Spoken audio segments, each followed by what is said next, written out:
message. Ito po yung pinaka-prominent word o lagi pong, alam niyo, di ba sa atin lagi kayo meron na naririnig na salita? Yung parang naging parang expression. Hindi kaya yung salitang sayang. Akala ko. Di ba yung mga ganyan mga prominent word yan Di ba? Alam naman natin po, kung sinabing akala, wala ko pong tumama sa akala Sabi ko, akala ko tama, mali pala. Pero wala po, kasi ginamit lang po yung salitang akala, nakakatiyak, mali na po yun. Di ba, amen? Kaya, yung ating po mag-aaralan ngayon, meron po pagkakawi sa ganun pong salita. At ito nga po, yung the prominent word doon po sa lugar ng impyerno.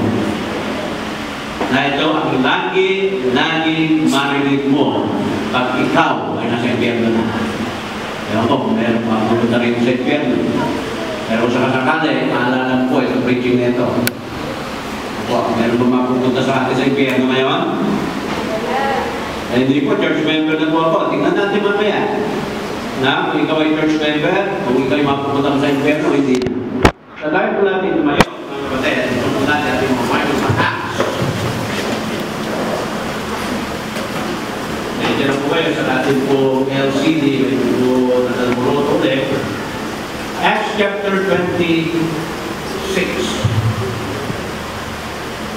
Acts chapter 26.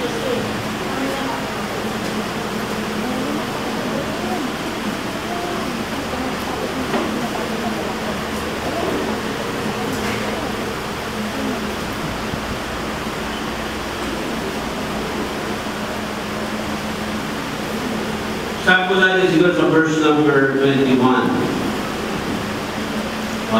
19 na lang. Na 19, para mabuo natin yung story. Whereupon, O King Agrippa, I was not disobedient to the heavenly vision, but showed first unto them at Damascus, and at Jerusalem, and throughout all the coasts of Judea, and then to the Gentiles, that they should repent and turn to God, and do works meet for repentance. For these causes the Jews caught me in the temple, and went about to kill me. Having therefore obtained help of God, I continue to this day, witnessing both small and great, saying none other things than those which the prophet and Moses did say should come. That Christ should suffer, and that he should be the first that should rise from the dead, and should shew light unto the people and to the Gentiles. And as he thus spake for himself, Festus said with a loud voice, Behold, thou art beside thyself. Much learning that make thee mad. And he said, I am not mad, most noble vessel, but to speak forth the words of truth and soberness. For the king knoweth of these things, before whom also I speak freely. For I am persuaded that none of these things are hidden from me. For these things was not done in a corner. King Agrippa, believest thou the prophets? I know that thou believest. Then King Agrippa said unto Paul, almost persuaded me to be a Christian. Tayo sa madaling na kapagpala namin Diyos, salamat po sa magkakabasa ng iyong salita sa mga mundo. Salamat Panginoon, racial number. Salamat Panginoon, niyo po presensya ng mga anak po, sa lahat, presensya ng mga Espiritu po. Sa aming po kalagitnaan, aming nga pinihiling ang pagkilos Panginoon ng banal na Espiritu po sa aming pong kalagitnaan, ipuin niya po ang kanya aming pong mga puso, at higit sa lahat, makita namin ang aming sarili sa bawat talata, paliwanag na aming pong maririnig. Tulungan mo po rin ang inyong lingkod, Panginoon, sa mag-ahatid ng inyong pong salita. Magligtas po kayo ng kaluluwa, Panginoon. Ito nga po ay aming inihiling sa pangalan ng aming Panginoon Kristo. Amen. Magpulong tayo. Now, gusto ko bigyan sa inyo ng emphasis yung verse verse number 28. Ito po si King Agrippa matapos po na witnessan ni Apostol Pablo, ang sabi niya lamang, Paul almost persuaded me to become a Christian. Ibig sabihin, sinabi niya po na yun, na almost persuaded me is also another word for rejecting the Lord Jesus Christ. Tama po ba yan? Imbis na tanggapin niya si Christ, sinabi nila, muntik na ako maging isang mananampalataya. Sabi sabihin, pag sinabing muntik na, hindi talaga mananampalataya. Pag sinabi niya, I almost went to heaven, ibig sabihin, hindi talaga siya papunta sa langit. Di ba ba? So, dito po, nakita po natin, na sa Bible ay nagtuturo po na ang eternity sa hell, na sa impyerno, ay isang lugar na wala po nangyayari doon kung hindi po yung tinatawag na pagpapahirap. Araw at gabi, pahihirapan ang lahat na napunta sa impyerno. Amen? Para sabi niya, meron po bang impyerno? Talaga? Alam niyo po, sasabihin ko sa inyo, ang impyerno po ay totoo. Totoo po yan. Maniwala at hindi, ang impyerno ay walang pagbabago sa kanyang katotohanan. Bibigyan ko kayo ng mga panaisipan sapagkat ang description ng impyerno ng Bible, mga kapatid, ay sa gitna ng mundo o nasa ilalim ng lupa. Dahil ito daw ay mayroong description na mayroong pong nagbabagang asupli na pumupulong putik. Apoy na hindi ito namamatay at mga uod na hindi po namamatay. At ang pinakamasaklang po doon, buhay ng tao na wala pong katapusan, magpakailan pa man. Yun po ang description. Kaya, hindi na tayo nagtataka, bakit po tuwing pumutok ang bulutan ay meron siyang iniluluwa na mga asupre. Di ba? Mga pumupulong putik. So, saan magaling? Yan. Hindi siya ilalim ng lupa. So, sa madaling sabi, mga kapatid, yung pong paliwanag ng Biblia diyan, na kahit hindi po tayo magbasa pa ng Biblia, ay atin na pong pag-iisipan kung saan ba nanggagaling yung mga tumupulong putik na yan. Di ba? Amen? So, meron talaga isang lugar na kung saan ang tao na hindi tumanggap kay Kristo ay parurusahan. Kaya nung sinabi ni King Agrippa, Paul almost persuaded me. Almost, sabi niya, I got saved. Yan sabi niya. Almost. Kaya mga kapatid, yan po ang magiging very prominent word doon po sa lugar ng impyerno mula noon hanggang ngayon at pag sa kasalukuyan pa o pag inaarap. Sigawan yung mga tao doon, almost. Muntik na akong maligtas, sayang. Amen? Kaya kung meron po 100% na believers, naroon po sa impyerno. Yung nga na, huli na ang kanilang pagiging believers. Tama niyo po? Okay. Now, maaari, tingnan niyo pa na, sa pagkakataon ito, ayaw ko po, kung kayo nakakatiyak na ng kaligtasan. Pero meron po tayong pag-aaralan ngayon na 7 klase ng tao. Ang iba rito ay may pangalan. At titignan po natin kung nasaan tayo po dyan. Tandaan po natin. Number 1, tawagin po natin ito, the unsaved church member. Church member po siya, pero siya ay hindi ligtas. Posible po ba yan? Posible. Sino po ang halimbawa natin yan? Walang iba kung hindi si Judas Iscariote. O Judas Iscariot. Siya po ay isang church member, mga kapatid. Isang tao na nasa loob ng iglesia, pero siya ay hindi isang tunay na ligtas hindi isang tunay na mananampalataya. Ano po? Si Judas po, palagian na sa loob ng church. Yan po, no? Si Judas, mga kapatid, na ay para pag sinasabi, he was right by the Lord's side, na nakasama niya ang Panginoon for more than 3 years. Kasama niya po ang Panginoon at lagi pong naririnig ni Judas ang pangangaral at ang katuruan ng ating Panginoon. Ano po? Una mga kapatid, tingnan niyo. Si Judas kasi, he always state about the opportunity na sinasabi niya gano'n, maliligtas ako. Number 1, ito ba naging kaisipan ni Judas? Nabaptize naman ako. Now, mga kapatid, baptism is important. Mahalaga po. Pero ang baptism hindi magliligtas ng iyong kaluluwa. Acts 20:38. Acts 20:38. Ito ang sabi. Then Peter said unto them, repent. Magsisigay naman kasalanan, sabi, and be baptized, every one of you, in the name of the Lord Jesus Christ for the remission of sin.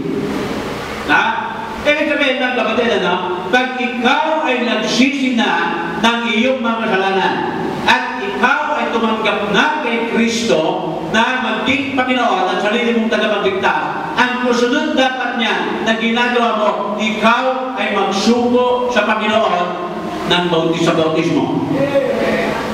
Amen? Tinanggap mo na ba si Kristo? Tinanggap mo na. Ang tanong, ikaw ba ay nabaptize na? Kung hindi mo pa inihakbang ang iyong pananampalataya, hindi mo pa inihakbang yung unang hakbang ng pagsunod sa Panginoon, at yan nga po ay ang pagsunod sa Kanya sa tubig ng bautismo. Ganun kahalaga po yun. Pero hindi ka po ililigtas ng bautismo. Hindi po. Kaya sabi ko dyan, mga kapatid, being baptized, pag ikaw'y nabaptized, pero ikaw ay hindi saved, wala pong halaga o wala pong naging halaga ang bautismo na yung ginawa. Amen? Ibig sabihin, ang nababautismoan ay dapat anak ng Diyos lamang. Naalala niyo po si Jesus Christ?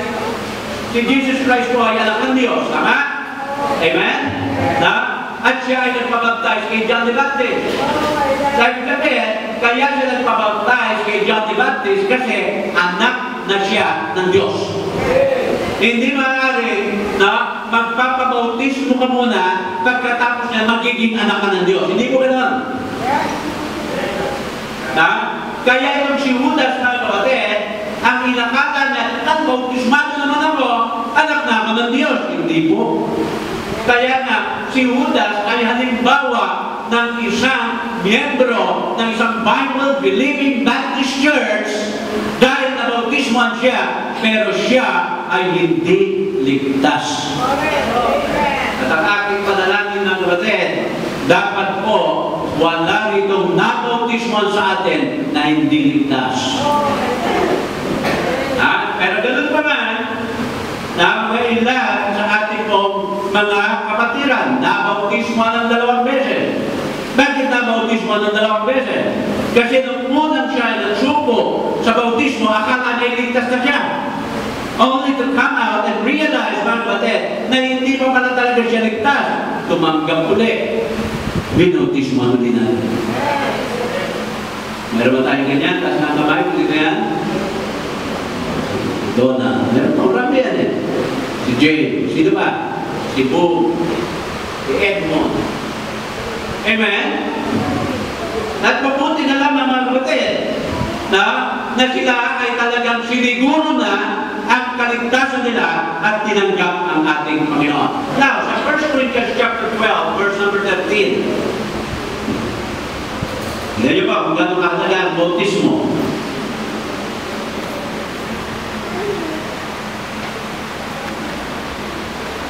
Sabi yan, or by one Spirit, we are all baptized into one body. Now listen.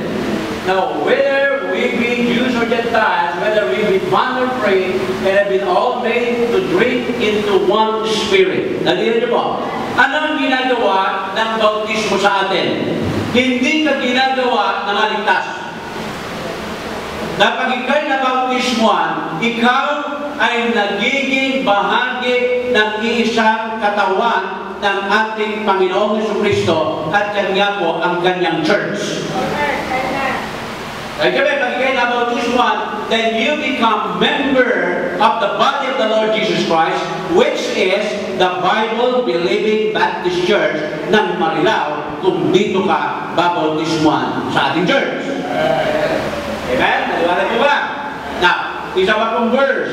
1 Peter chapter 5, verse number 21. Ito naman po. The like figure. Verse 21. Yun, 5:21.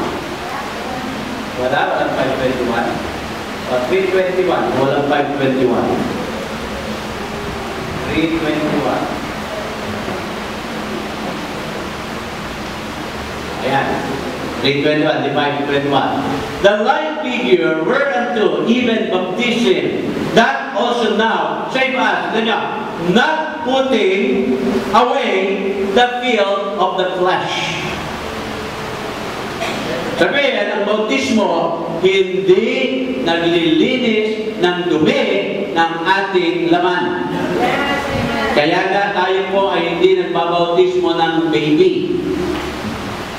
At unless, baby ang pangalan mo. Amen? We do not baptize infant. We only dedicate infant. Bakit po? Kasi paniwala sa atin, di ba? Ay, oo! Christian na! Bakit? Nabinyagan eh. Wala po ito sinabi sa Bible na pag ikaw nabinyagan, Kristiyano ka na. Hindi po mga kapatid, na sabi niya, hindi po dahil sa pag-aalis ng mga dumi na iyon naman, but answer of a good conscience toward God by the resurrection of Jesus Christ. Now listen mga kapatid, na nung sinabing answer of a good conscience toward God, it is now, na masasabi po natin, obedience galing po sa iyo sa pagsuko mo sa tubig ng bautismo. Amen? Kaya, ang inisip na oportunidad dito si Judas, na bautismo naman ako eh. Ang bautismo, hindi po sa iyo magbibigay ng katiyakan ng langit. Kaya pag ikay sabi mo, bautismado ka, namatay ka, sa Diyo na ka napunta, anong isisigaw mo? Almost. Almost. Muntik na. Ha? At yan po ang napaka-tungkot. Kaya don't trust baptism to get you to heaven na kapatid. Napakarami na libo-libong mga tao na po ang siyang nagtiwala na sila'y nabautismoan at sila'y meron ng katiyakan ng langit. Kailanman po ang bautismo hindi magbibigay ng kaligtasan sa atin. Ang kaligtasan lamang ay yung iyong pagtanggap kay Kristo sa iyong puso at pagsisisi ng iyong kasalanan at pananampalataya na ikaw ay pinatawad at ikaw ay binigyan ng buhay na walang hanggan. Yan ang tunay na kaligtasan. Dahil ikaw kay Kristo na, kailangan ng magpagkat ng hanggang at ang unang hambak mo ay pagsunod sa tubig ng bautismo. Amen? Alam niyo ba bakit? Si Kristo po, binautismo ni John the Baptist. Kaya ako naniniwala, si Kristo, Baptist. Kapag nabautismo ka ng Katoliko, nagiging ano ka? Katoliko. Pag ikaw ay pininyagan ng iglesia, nagiging iglesia ka. Si Kristo, di ba? Pag pininyagan ka ng Katoliko, Katoliko ka. Adventista ka. Si Kristo, nagbaptize si Baptist. Ano siya? Baptist. Hindi siya Adventista.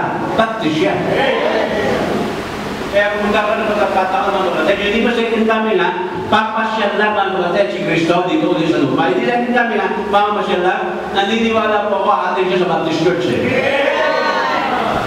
Kaya doon siya na-baptist man eh. Amen? May logic ba doon? Amen. May logic. Alam mo, Garcia ako, uuwi ako sa pamilya ng mga Rivera. Hindi. Doon ako sa pamilya ng mga Garcia uuwi. Di ba? Oh. Kaya yan po, mga kapatid.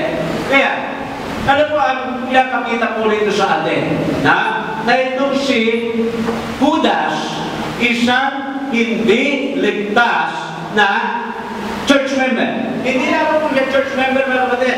Si Judas din po ay apostol. No? Ewan mo lang kung yung apostol natin dito ligtas. Pero nabangkis mong pangalawa, baka sakaling natiyap niya na ng puti ng pangalawa. Ang ligtas na. Ha? Parang sinasabi niya gano'n, ito si Judas, apa? Mira, ha? Number 12 ako sa mga apostol.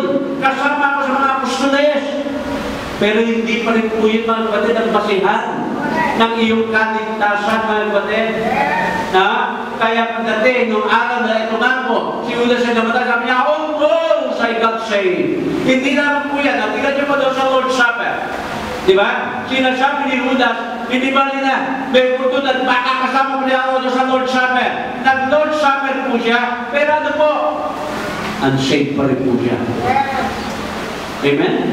At ang kauli-ulihan, ako'y naniniwala ito, ang kauli-ulihan na oportunidad ni Judas para maligtas ay yung pong kanyang pagkakanulo sa Panginoon doon sa garden. Amen? Hindi ba sabi nila ng mga kawan, sino ba dyan ang Kristo? Ano sabi ni Judas? Makikilala niyo siya sa pamamagitan ng aking halik. At kung sino ang aking halikan, yun si Yesu Kristo. Amen? Kaya mga kapatid, nung bumalik si Judas kay Kristo, doon na po nasilyaduhan si Judas para hindi makarating sa langit. Pero Judas was given all the opportunity to be saved. Now, yung lagi na lang pangangaral ng Panginoon eh. Repent and be baptized. Repent for the kingdom of heaven is at hand. Now, ye generation of vipers. Narinig niya po lahat ng mga pangangaral na yon, pero ang malungkot, hindi niya po hinarap lahat ng opportunity na yon para maligtas. Kaya nung time na siya po ay umalik na po kay Kristo para ipagkanulo, doon na po nakita mga kapatid na nasilyaduhan na kahit ano ang mangyari, si Judas ay pinalagpas lahat ng pagkakataon na siya ay maligtas. Lalo niyo ba mga kapatid, ito po eh. Ang tao na pupunta sa impyerno, hindi dahil siya po ay ubod ng sama. Hindi dahil siya isang rapist, magnanakaw, sinungaling, hindi po mga kapatid. Ang tao, kaya napupunta sa impyerno dahil siya ay tumatangging tanggapin si Kristo sa kanyang puso. Pwede kang maging mabait, pero mapupunta ka sa impyerno dahil iyong ni-refuse o ni-reject ang Panginoong Jesucristo tanggapin sa iyong puso. Paano yan? Pinalok mo, gusto mo matanggapin si Kristo, kaniliyo na ako eh. Hindi, bautismado na ako eh. Hindi ako mabait eh. Hindi po mga kapatid. Hindi yan lahat ng mga yan ang magdadala sa atin sa langit. Kung hindi ang magdadala sa atin sa langit ay ang pagtanggap kay Kristo sa ating puso. Yan ang magdadala sa atin sa langit. At ano naman, ang patunay na talagang tayo nagpakumbaba sa Panginoon, gawin ang unang hakbang ng pagtanggap at yan nga po ang pagsunod sa tubig ng bautismo. Amen? Marahil na iba sa inyo, ngayon nila na, ay pala aking pagpapabautismo yung unang hakbang, malang yun. Totoo po yan. Amen? Nakita po natin na ulit na itong si Judas ay larawan ng isang church member na hindi po ligtas. Ano nangyari kay Judas? Acts chapter 1, verse 17.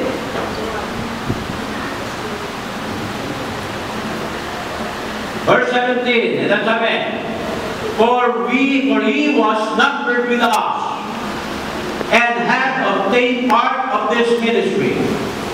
Now this man purchased a field with the reward of iniquity, and falling headlong, he burst asunder in the midst, and all his bowels gushing out.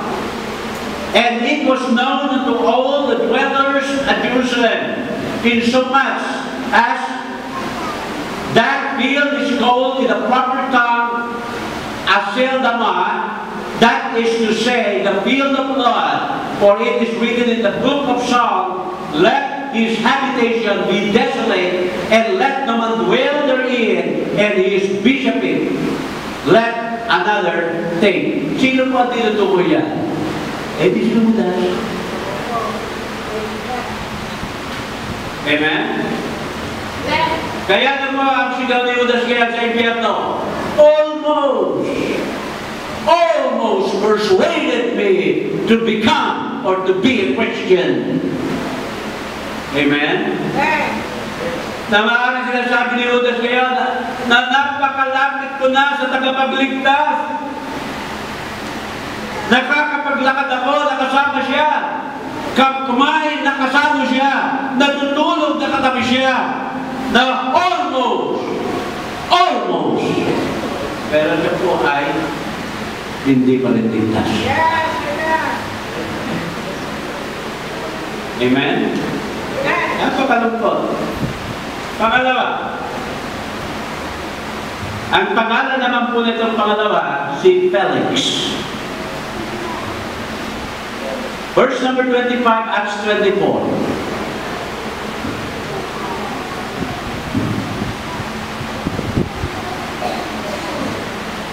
Within this and then, ni Paul si Felix.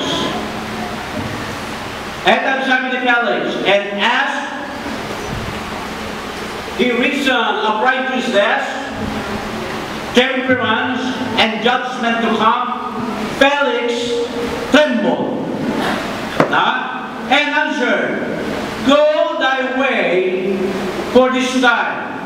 When I have a convenient season, I will call for thee.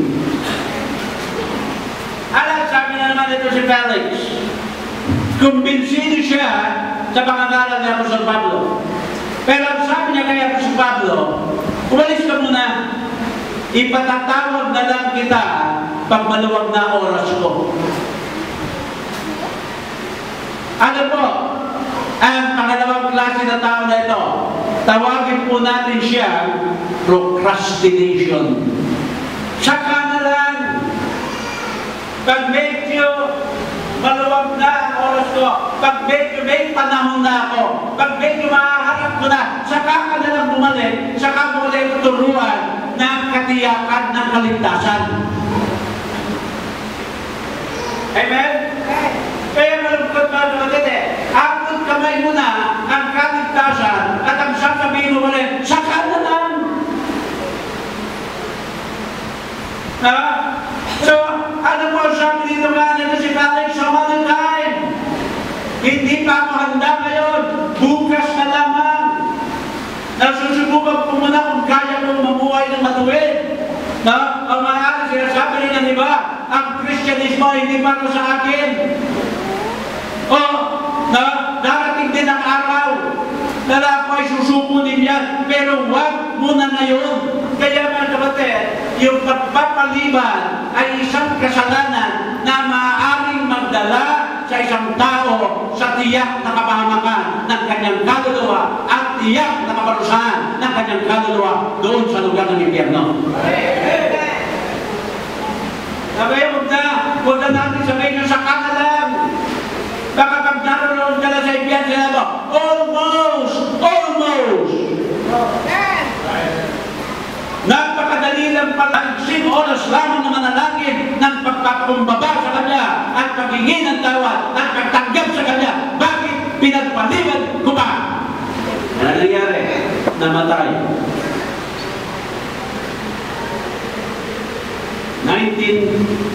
1983. Nag-start po yung mission work doon po susukat pala niya. Sumama po ako dyan, bago Kristiyano pa lang ako. Yung sukat ng araw, hindi pa ganyan. Kung na daw sukat po ngayon, makikita nyo, may mga mall na na-SM. So habang kami po yung naglalakad, nakakita po kami sa matandang babae. So we started to witness dito po sa babae ko. Siya po ay siguro mga 86 years old. Noong una sabi niya, ay ako, mga anak, huwag na ako, ang ano nyo, hindi nyo na lang paliwanagan yung mga mas bata pa sa akin. Dahil sa edad ko, hindi na ako makakagawa ng kalokohan, matanda na ako. Sa pinilit pa rin po namin, mga kapatid, amin pa rin po witnessan, at kumilos ang banal na espiritu sa kanilang mga puso. Sa kanyang puso. Yung po siya tumanggap sa Panginoon.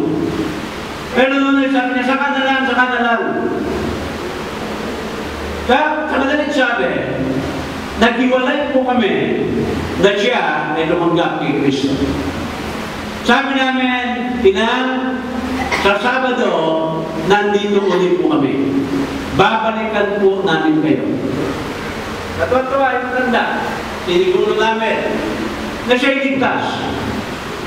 Pagdating ng kasunod na Sabado, kumatok kami daw sa bahay at ang sabi ng mga kasama sa bahay ay si Inang namatay na ng Martes, dinibig namin ng Huwebes. Nasya kami. Kausapan namin isang Sabado, ilang araw lang namatay.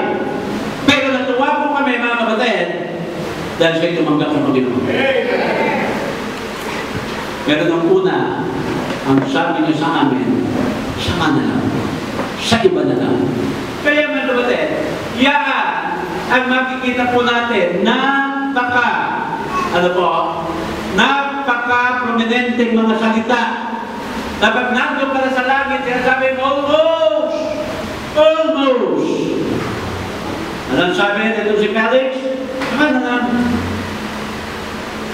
Pag meron akong oras, ganyan mga kapatid, ang laging nasa bibig ng maraming tao ngayon. Saka na lang ako susunod sa Panginoon sa bautismo. Saka na lang ako magsusuko ng aking buhay sa Panginoon.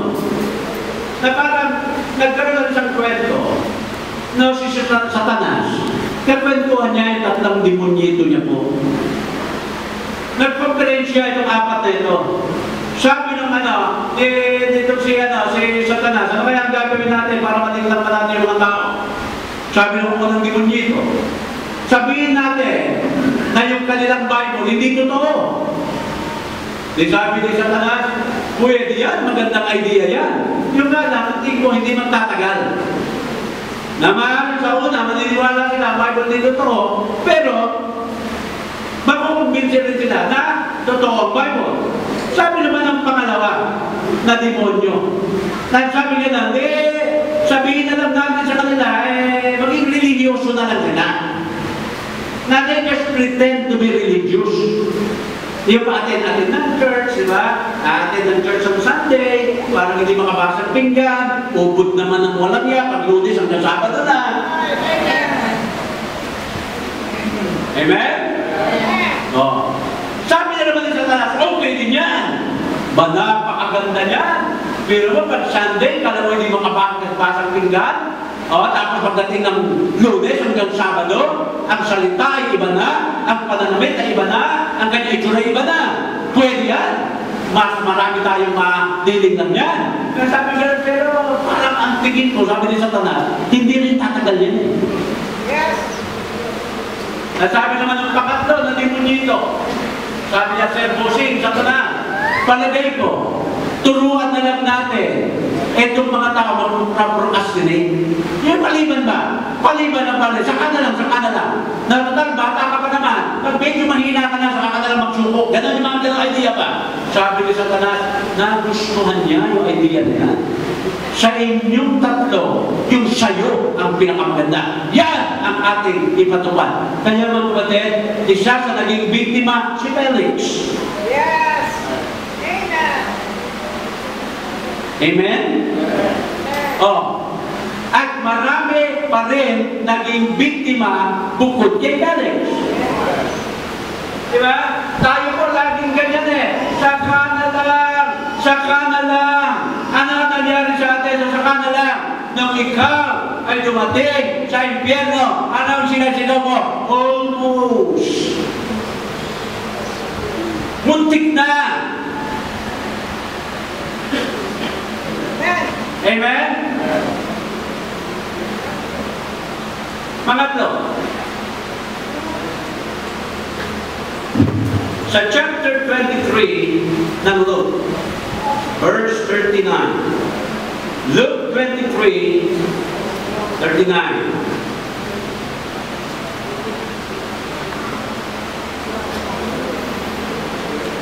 And one of the malefactors, which were hung, railed on him, saying, If thou be Christ, save thyself and us. But the other answering rebuked him, saying, Dost not thou fear God, seeing thou art in the same condemnation? And we indeed justly, for we receive the due reward of our deeds. For this man hath done nothing amiss. And he said unto Jesus, Lord, remember me when thou comest into thy kingdom. Ano po yung pangatlo? Ang pangatlo po dito, tawagin po natin the unbelieving person. The unbelieving person. Sabi po dito, di ba, pinako si Kristo sa krus, merong dalawa, magnanakaw, kriminal, sa kaliwa at kanan niya. Ang sabi ng iba, sino daw yan? Sino ito, isa? May pangalan yan eh. Si Barabas ba? Si Estas tsaka Dimas. Estas tsaka Dimas. Meron na ba yung mga tao pinigyan ng pangalan? Nilagyan na lang ng pangalan si Estas tsaka si Dimas. Pero ang Bible wala po. Pero sabi ng isa, kung talagang ikaw ang Kristo, ligtas mo sarili mo, isama mo na lang kami. Sabi naman ng isa, Hoy, tumigil ka na dyan. Na kung meron mang karapat dapat sa pagkakabayubay dito sa krus nito, tayong dalawa yun. Samantalang ito wala nang ginawang mali. Takanya sinabi na kapatid, dito kay Kristo. Sabi ka ng Kristo, pwede ba? Na alalahanin mo ako sa iyong karyahan? Ano ang sabi ng Panginoon? Thou shalt be with me in paradise. Now, ano po ang nakita natin? Una po, nakita natin yung taong walang kabilib-bilib sa ating Panginoon.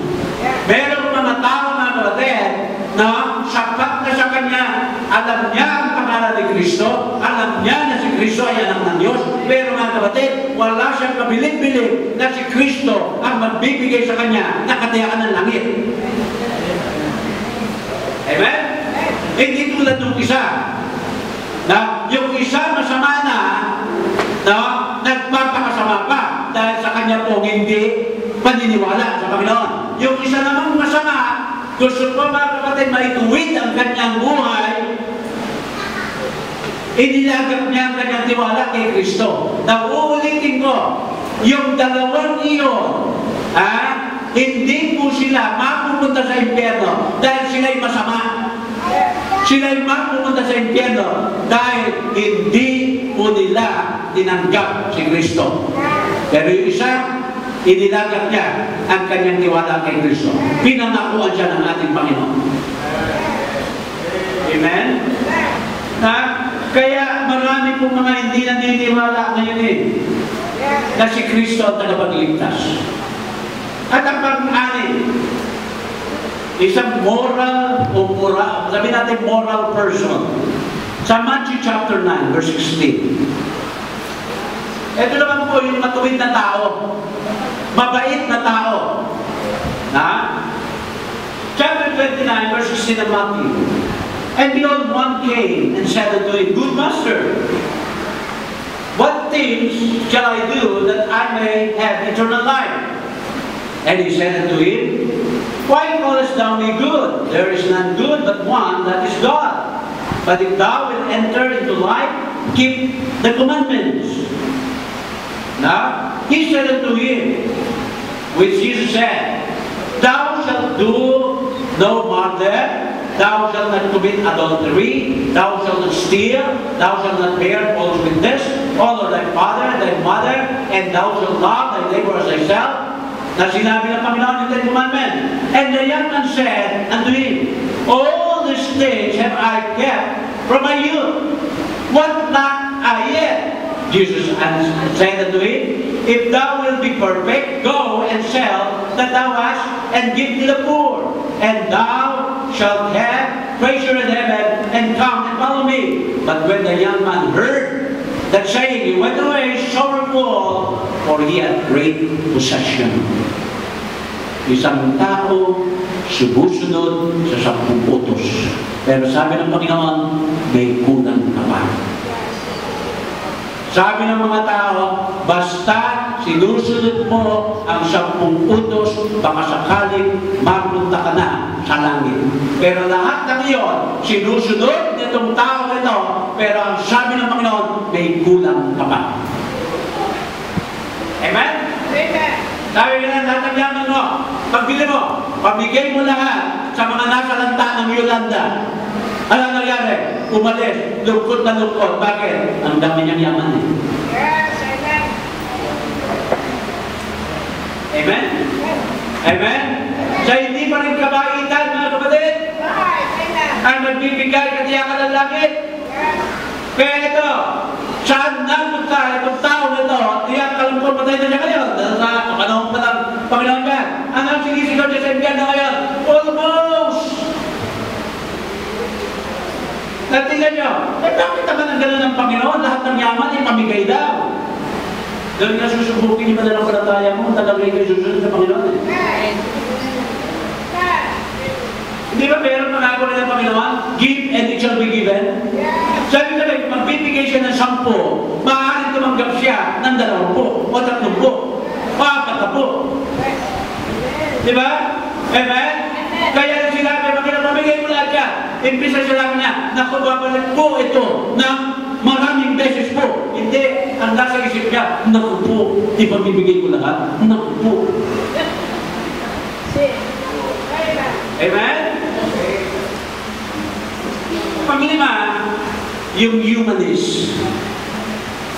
Sa John chapter 8, verse number 24.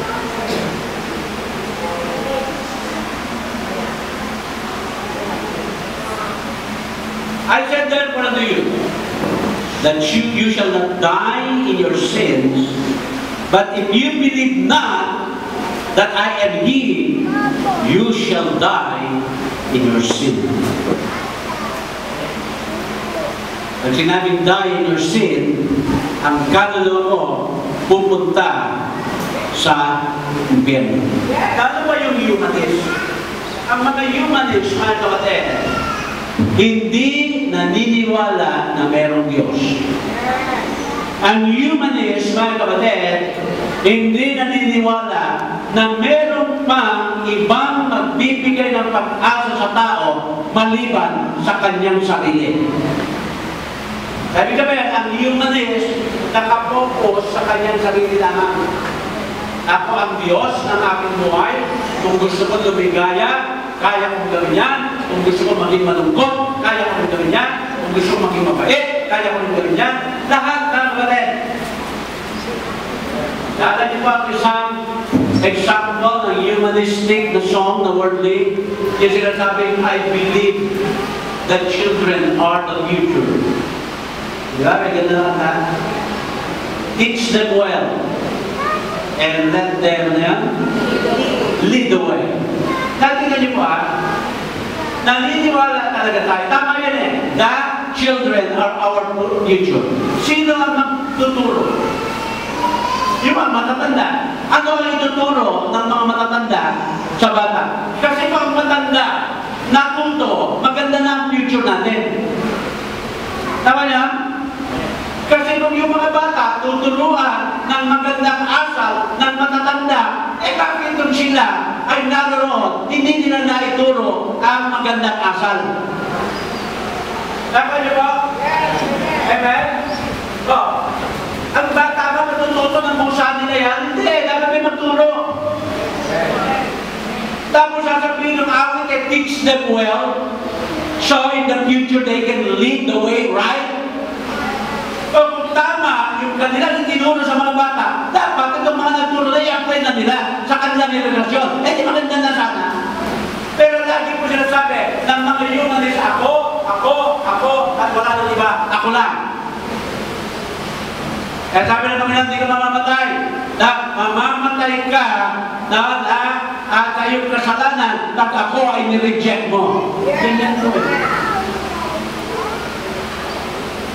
Amen? At ang pang-anim, ito po. The person who never thinks about salvation. Merong mga tao, walang pakialam kung siya'y maliligtas o hindi.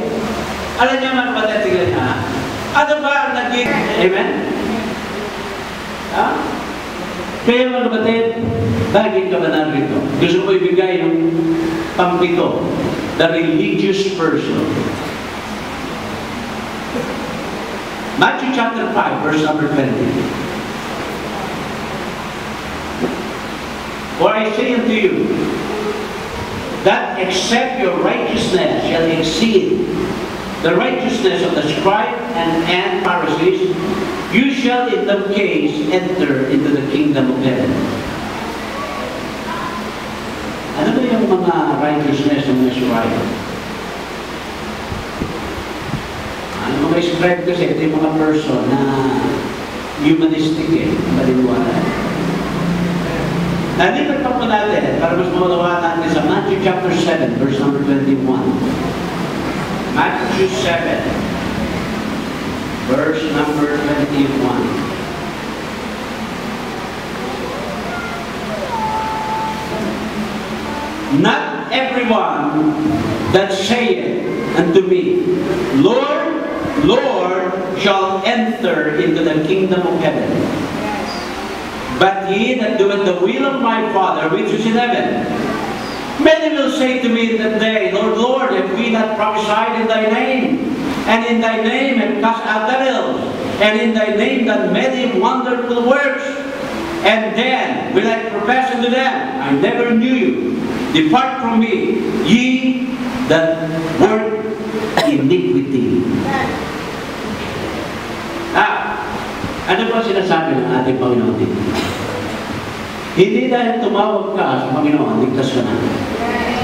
Hindi dahil ikaw ay gumagawa ng mga wonderful works, kakatiya ka na ng langit.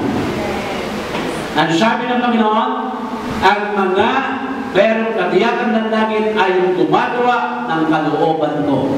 Ano po ang kalooban ko?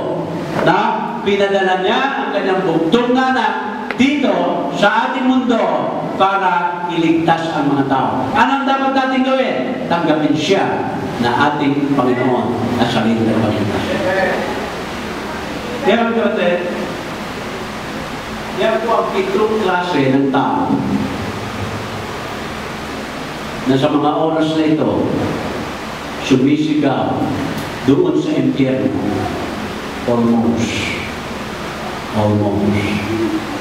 Almost persuaded me to become a Christian. Dito po, tiyak niya na ba na talaga kayo ligtas? Ligtas ka na ba? Tinanggap mo si Kristo sa iyong puso. Kung tinanggap mo si Kristo sa iyong puso, naiakbang mo na ba ang iyong pananampalataya sa unang ama sa pamamagitan ng pagsuko mo sa tubig ng bautismo? Ayaw natin.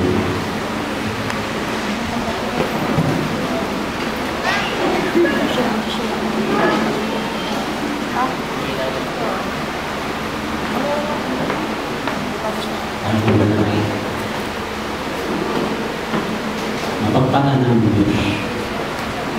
Kami po ay mapasalamat sa aming pinag-aralan sa bagay.